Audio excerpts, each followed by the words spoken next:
Hello, friends and relatives, wherever you are in the world.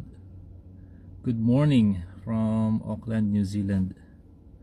I'm here again for another Bible reading. I'm going to read 3 chapters today. That's from the book of Proverbs, specifically Proverbs 11 to 13. But before I proceed, you might be wondering why I do this.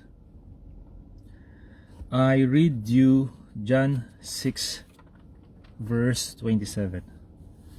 It says here, Jesus said, "Do not labor for the food which perishes, but for the food which endures to everlasting life, which the Son of Man will give you, because God the Father has set his seal on him." All of us labor for food which perishes, but we overlook the food which endures to everlasting life, which the Son of Man will give us. So, prioritize that food through Bible reading and listening to the Word of God. So we carry on with my Bible reading, and I will start with Proverbs 11 verses 1 to 31. I start.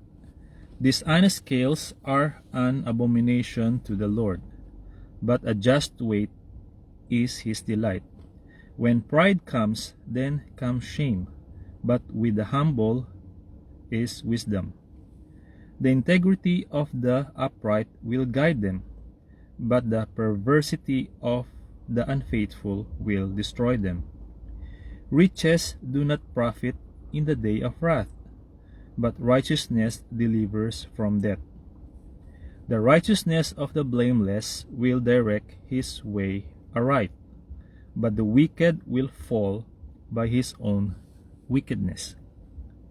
The righteousness of the upright will deliver them, but the unfaithful will be caught by their lust. When a wicked man dies, his expectation will perish, and the hope of the unjust perishes. The righteous is delivered from trouble, and it comes to the wicked instead. The hypocrite with his mouth destroys his neighbor, but through knowledge the righteous will be delivered.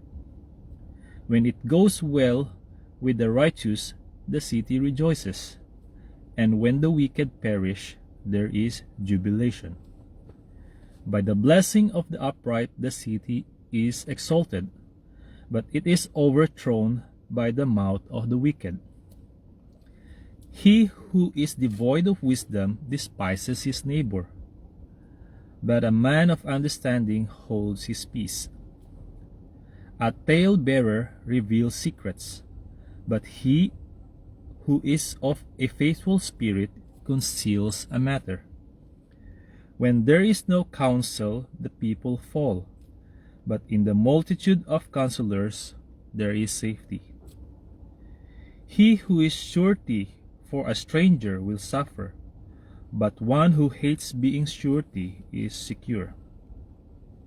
A gracious woman retains honor, but ruthless man retains riches. The merciful man does good for his own soul, but he who is cruel troubles his own flesh. The wicked man does deceptive work, but he who sows righteousness will have a sure reward. As righteousness leads to life, so he who pursues evil pursues it to its own death. Those who are of a perverse heart are an abomination to the Lord, but the blameless in their ways are his delight. Verse 21.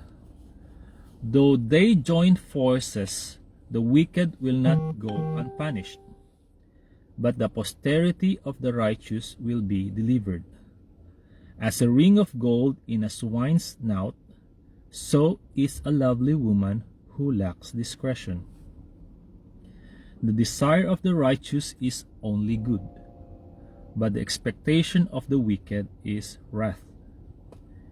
There is one who scatters, yet increases more, and there is one who withholds more than is right, but it leads to poverty.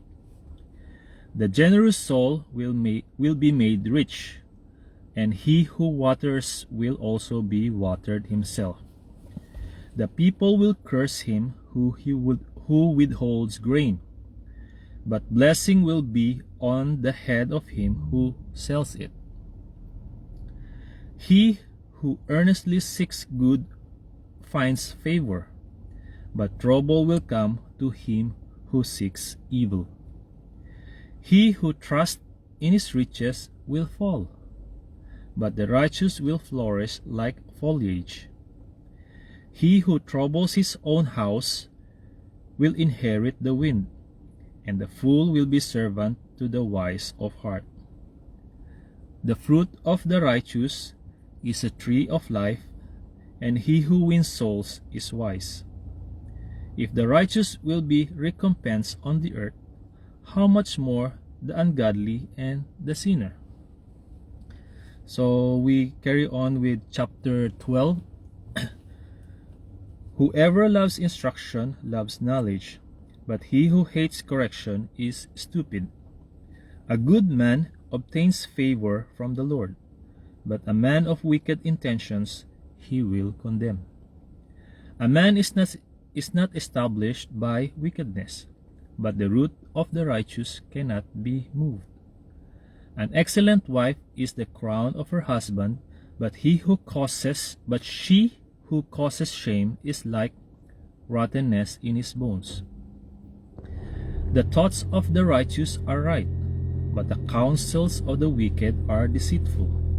The words of the wicked are lie in wait for blood, but the mouth of the upright will deliver them.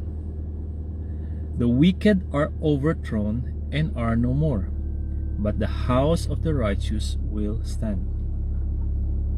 A man will be commended according to his wisdom, but he who is of a perverse heart will be despised. Better is the one who is slighted but has a servant, than he who honors himself but lacks bread. A righteous man regards the life of his animal, but the tender mercies of the wicked are cruel. He who tills his land will be satisfied with bread, but he who follows frivolity is devoid of understanding. The wicked covet the catch of evil men, but the root of the righteous yields fruit. The wicked is ensnared by the transgression of his lips, but the righteous will come through trouble. A man will be satisfied with good by the fruit of his mouth, and the recompense of a man's hands will be rendered to him. The way of a fool is right in his own eyes, but he who seeks counsel is wise. A fool's wrath is known at once, but a prudent man covers shame. He who speaks truth declares righteousness, but a false witness deceit. There is one who speaks like the piercings of a sword, but the tongue of the wise promotes health. The truthful lip shall be established forever, but a lying tongue is but for a moment. Deceit is in the heart of those who devise evil, but counselors of peace have joy. No grave trouble will overtake the righteous, but the wicked shall be filled with evil. Lying lips are an abomination to the Lord, but those who deal truthfully are his delight. A prudent man conceals knowledge, but the heart of fools proclaims foolishness. The hand of the diligent will rule, but the lazy man will be put to forced labor. Anxiety in the heart of man causes depression, but a good word makes it glad. The righteous should choose his friends carefully, for the way of the wicked leads them astray. The lazy man does not roast what he took in hunting, but diligence is man's precious possession. In the way of righteousness is life, and in its pathway there is no death. So we finish chapter 12. We carry on chapter 13. A wise son heeds his father's instruction, but a scoffer does not listen to rebuke. A man shall eat well by the fruit of his mouth, but the son of the unfaithful feeds on violence. He who guards his mouth preserves his life, but he who opens wide his lips shall have destruction. The soul of a lazy man desires, and has nothing, but the soul of the diligent shall be made rich.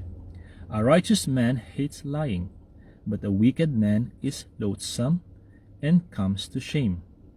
Righteousness guards him whose way is blameless, but wickedness overthrows the sinner.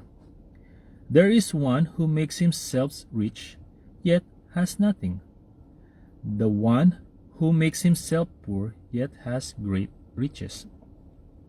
The ransom of a man's life is his riches, but the poor does not hear rebuke. The light of the righteous rejoices, but the lamp of the wicked will be put out. By pride comes nothing but strife, but with the well-advised is wisdom. Wealth gained by dishonesty will be diminished, but he who gathers by labor will increase. Hope deferred makes the heart sick, but when the desire comes, it is a tree of life. He who despises the word will be destroyed, but he who fears the commandment will be rewarded. The law of the wise is a fountain of life, to turn one away from the snares of death. Good understanding gains favor, but the way of the unfaithful is hard. Every prudent man acts with knowledge, but a fool lays open his folly. A wicked messenger falls into trouble, but a faithful ambassador brings health. Poverty and shame will come to him who disdains correction, but he who regards a rebuke will be honored. A desire accomplished is sweet to the soul, but it is an abomination to fools to depart from evil. He who walks with wise men will be wise, but the companion of fools will be destroyed. Evil pursues sinners, but to the righteous good shall be repaid. A good man leaves an inheritance to his children's children, but the wealth of the sinner is stored up for the righteous. Much food is in the fallow ground of the poor, and for lack of justice there is waste. He who spares his rod hates his son, but he who loves him disciplines him promptly. The righteous eats to the satisfying of his soul, but the stomach of the wicked shall be in want. Okay, friends and relatives, that's all for now. To God be the glory, honor, and praise. See you on my next Bible reading. Bye-bye.